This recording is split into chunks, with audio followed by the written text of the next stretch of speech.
So in the second half of this types of bond video, we're going to cover metallic bonds, and then I've got 3 little video clips that I want to share with you to show you the 3 different kinds of bonds so you can kind of get a better picture in your head of what's going on. So we've already covered ionic bonding, which is the transfer of electrons from one atom to another to create ions. We've talked about covalent bonding, which is what happens in molecular substances, where you have a sharing either equally or unequally, just can't see that one, of electrons. And so now we're going to get to metallic bonding. Metallic bonding is what happens when you have 2 metals, obviously. And so the metals contain d sublevels where there's very few electrons, or there's a lot of open space. And so really what happens in a metallic bond is those outer electrons, the outer d as well as the valence electrons, are loosely held, and they actually delocalize. So they don't stay with one particular atom. So here's kind of my drawing. You're going to love this one. Here's my drawing of what goes on in a metallic bond. So let's say I've got a bunch of iron atoms.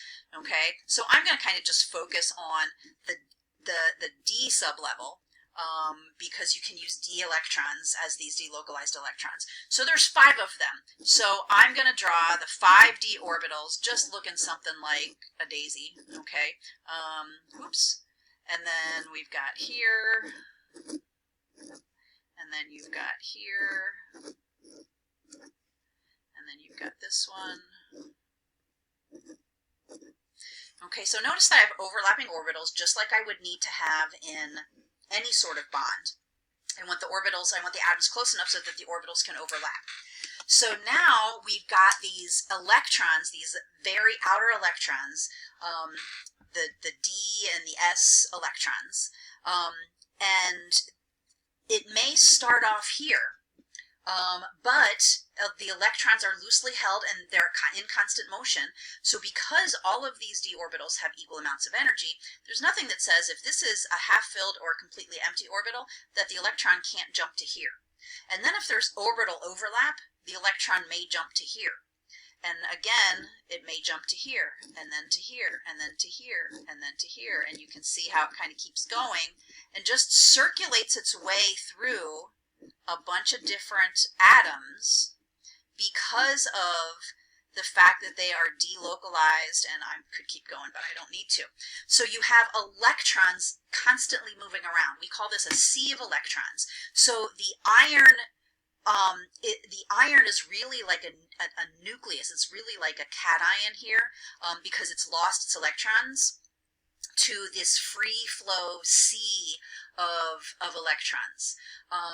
Now, it's not there. Overall, the thing is neutral because we have the same number of electrons. They're just moving from one atom to another atom to another atom. So every iron still has the right number of electrons. It's just that it doesn't always have the same number of electrons. So again, metallic bonding is between metals. Electronegativities are kind of irrelevant because as long as you have metals, you're going to have metallic bonding. And metalloids will also metallic bond, which gives the metals a lot of properties that you recognize. It makes them conductive and it makes them malleable and so on and so forth. But what you have is a sea of delocalized electrons, and then you have the cations, the rest of the atom, kind of stationary and just allowing those delocalized electrons to circulate around it. So what I want to do now is show you the video of the different kinds of bonds. So I'm going to pause for a second so I can So I'm now in a PowerPoint that has 3 videos embedded in it. So with the first one, we're going to take a look at ionic bonds. So listen to what goes on in the video, and especially watch what's happening. Kinds of shows you how an ionic bond is formed. Sodium chloride is an ionic compound formed when a sodium atom loses its single electron from its outermost shell to a chlorine atom. The formation of sodium chloride molecules starts Sodium chloride is an ionic compound formed when a sodium atom loses its single electron from its outermost shell to a chlorine atom. The stable configuration of near neon the formation of sodium chloride molecules The chlorine starts atom with the accepts the formation electron of donated sodium by the ion. sodium atom. A sodium atom donates its valence electron Chloride to ion. form a positively charged sodium ion and attains the stable configuration of neon atom.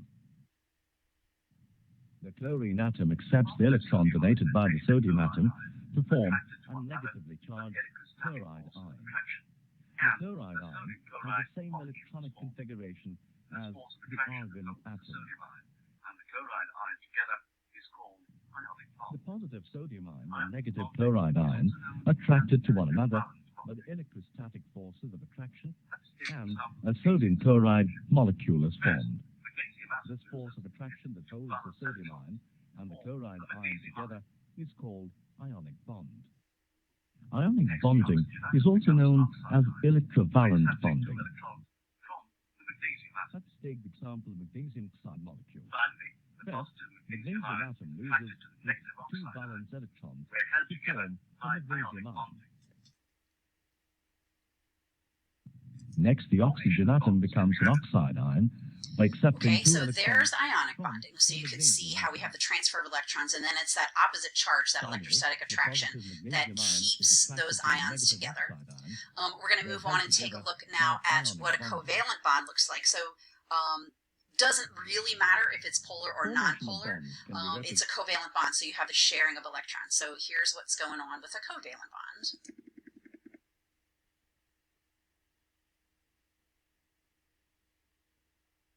Covalent bonding occurs when neither atom has sufficient strength to completely remove the other atom's electrons.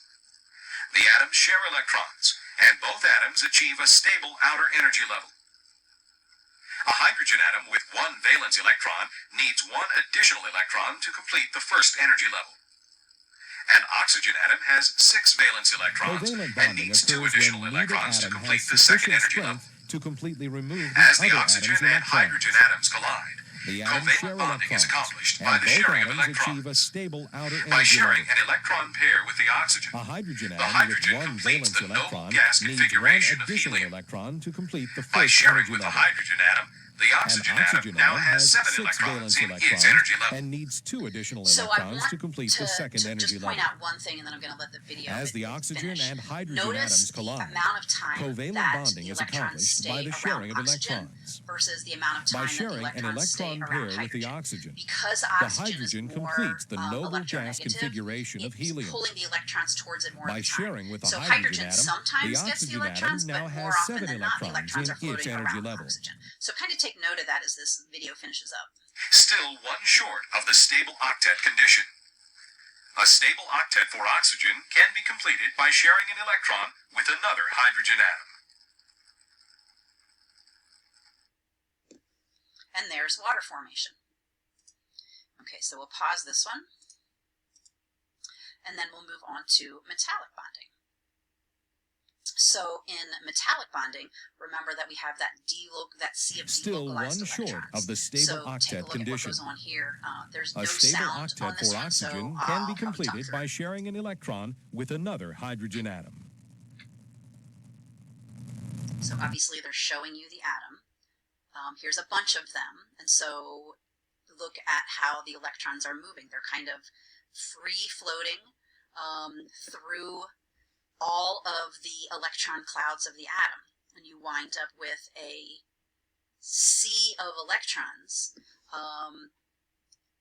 And show that again, it was fast. You wind up with a sea of electrons moving around all of the positively charged cations. So there's no set location of where they need to be. They just kind of keep moving and moving. So there you get an idea of the 3 different kinds of bonds that exist. So hopefully as we move forward to looking at different kinds of compounds and details, you'll be able to kind of use these videos as a way to visualize in your head what's happening.